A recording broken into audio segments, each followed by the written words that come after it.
Right, I'm the artist taxi driver. And I'm George Galloway. The MP for Bradford West. Respect MP.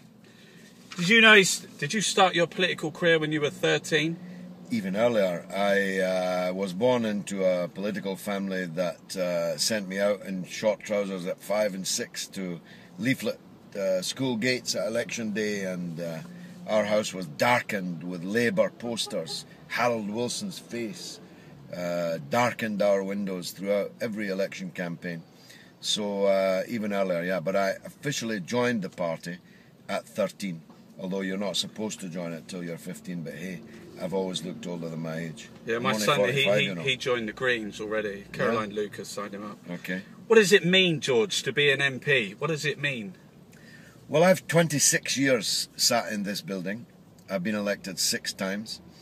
On one level, it ought to be something to be proud of, because it's not a job that MD can give you or withhold you. The people elect you to it. So in an ideal country, in an ideal world, we'd all be really proud to be MPs. But in fact, it's now a parliament of poodles with pagers and expense forms in their inside pockets, filling those pockets and doing whatever somebody else tells them, as opposed to the dictates of their own conscience.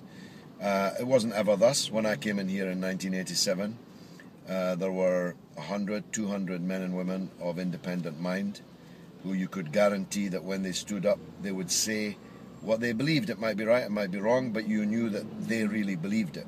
They weren't saying it because some focus group had identified it as a useful point of view, or some page had arrived on their pager telling them that that was the line to take.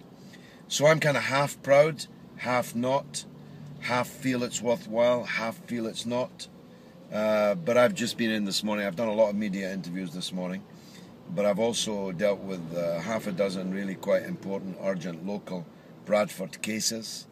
That makes a difference to people's lives. You get somebody a visa, you get somebody their social security money reinstated, or their housing benefit, you find them a house, that sort of thing. That's valuable. So what do you think of this statement? We have a bankrupt and corrupt political system, one that cares for corporations and not people. I agree with that. Not everyone within the political system. There are even some half-decent MPs still. But generally speaking, this is not a parliament of the people, for the people, by the people. It's a corporate parliament where the main parties, as I've often said, are 3 cheeks of the same arse. And you couldn't, if you'll forgive the grubby metaphor, slip a cigarette paper between either of them on the big issues. They all support privatisation, austerity, war, and to one extent or another are playing the race card. And well, that's terrifyingly dangerous. This current government has abolished its duty to care with the outsourcing and the privatisation of the NHS, and with this heinous welfare reform bill. Yeah, although the road to this particular perdition was paved by the Blair and Brown governments. Of course, I'm the last person to exculpate the Tories from their crimes, but none of these crimes would have been possible but for the Blair revolution, which effectively declared that public was bad, private was good, that there was a market for everything, and that market should be as unregulated, or in Gordon Brown's immortal phrase about the banks, as light touch regulated as possible. Even Mrs. Thatcher didn't do the things that Cameron is now doing and that Blair and Brown did before him. Well, they've got this ideological austerity, this sort of like where the poor, but not for the rich, but the primary purpose of this government right now seems to be the movement of public money into private pockets. Yes, capitalism is now on a publicly funded life support system, has been now for years, will be for many years to come, maybe forever. And the capitalism that they used to teach us about in economics classes at school, all this guff, the Adam Smith guff, it turns out to be a complete illusion. That in the end, the public which has been exploited by the capitalist system in the first place, shared little of the largesse that capitalism produces. When capitalism fails, they have to bail it out with their tax money. It's a clearest transfer of public to private, of resources from poor to rich, that there's ever been in this country. It's absolutely naked. And at the same time, you touched on it there, at the same time they're pushing through this agenda, trying to win the populist vote, trying to divide the nation with bongo land, with racist vans, with border, racist profiling of normal UK citizens being targeted. They're playing that card, and we'll see a whole deck of these cards still to come. The parties, all of them, even Labour, are to an extent or other playing this game. It's terrifyingly dangerous. It could set the country on fire, literally. It could lead to blood, and it's divide and rule, nothing more or less than that. They want to divide the South from the North, men from women, black people from white, Muslims from non-Muslims, British from French, British from what they call bongo land, by which they mean the rest of the world. The fear of Johnny Foreigner. Is he coming here? Is he getting something that belongs to us? These are all devices to divide and more easily control and rule the people. And this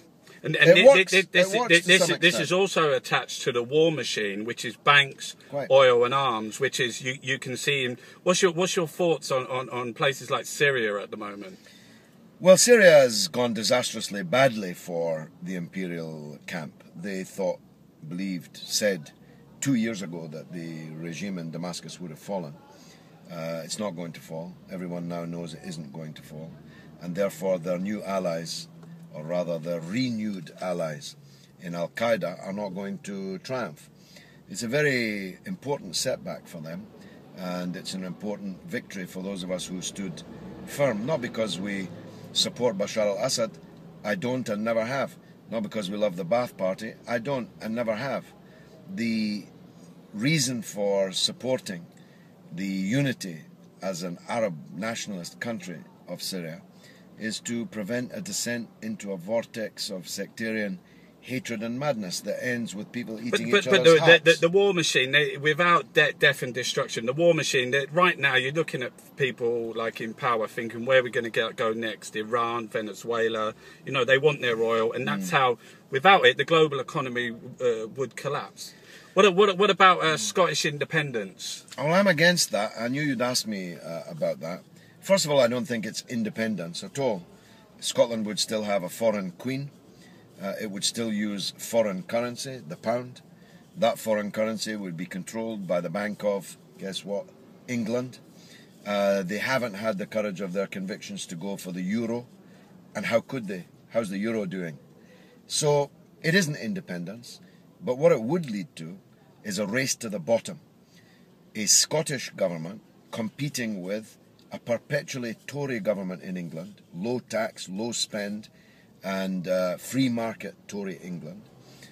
Scotland would have to compete with that, and therefore even the small number of liberal reforms like prescription charges and so on that the Scots enjoy would very soon disappear.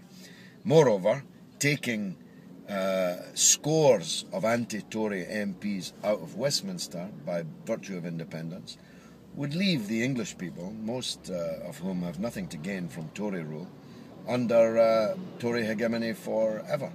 You've taken a lot of stick for your stance on basically everything. Actually, I was going to say Scottish independence, but whenever you say something, it seems that you kind of divide opinion. Because maybe it's because you just come out with things, but especially like around that Julian Assange things and some things that you said about rape. There's a lot of hatred out there for you've never apologised for what you said. Well, I don't apologise for saying what I believe to be true, and if I'm the last man standing believing it, that'll be okay with me. Obviously, I hope to persuade others of the correctness of what I'm saying, but I will never say something I don't believe, and I will never not say something that I do believe. Salma, who was head of who left Respect, she said choosing between George Galloway anti-imperialist stances and standing up for the rights of women was a false choice. I'm not sure your viewers will all know who she is, but were you sad about that Salma leaving Respect? Yeah, and for those who don't know, he's referring to Salma Yaqub, who was for a time a leading figure in Respect, and I wish her well. She is a great figure, and I hope she goes on to play a big role in public life. But hey, we've gotten over it, and most people actually don't know that she was ever there, never mind that she left. We were right in the stand that we took on all the major matters over the 9 years now of our existence, and I hope we'll continue to be right. That's what's important. Martin Luther King once said, some people do things because they're popular, some people do things because they're profitable. But do you understand if people get upset with your views? And no. You don't understand if people get upset? No, not in our own party, no. No, but outside. The public, yeah, of course. Because a lot of people politics on the left, is a very divisive business. Yeah. Politics is a question of A or B. And if you choose A, the people who wanted you to choose B and believe in B are necessarily upset by the stand that you've taken. I just say what I think is right, and I think I say it quite well. That's why it attracts attention, and when it attracts attention, that accentuates. Are you going to run for mayor of London? I probably will. I have a committee exploring it now. It's a shrunken field. Boris Johnson won't be running. Ken Livingstone won't be running. I would never have run against Ken Livingstone. He's a very old friend of mine. And Labour will field Ken Livingstone minus. The Tories will field Boris Johnson minus. So you think you can win it? I can win, yeah. See, a lot of people, politics is about personality. You only got to look at Boris. Boris is like a fucking... He's shutting fire stations. Yeah. He's Sacking a lunatic. 500 firefighters. Can you imagine you're like laughing when you're looking at your children when they're on fire because you voted for Boris because you thought he was funny? I think that's a very powerful way of putting it. This buffoon isn't as stupid as he looks. This has all been a game plan. I think he is. I think we're living in the end of our times. I think our species is fucked. I think it's all over, mate. No, I don't agree with that. But what I was going to say... I'm the artist taxi driver. This, my friends, is George Galloway. Who thinks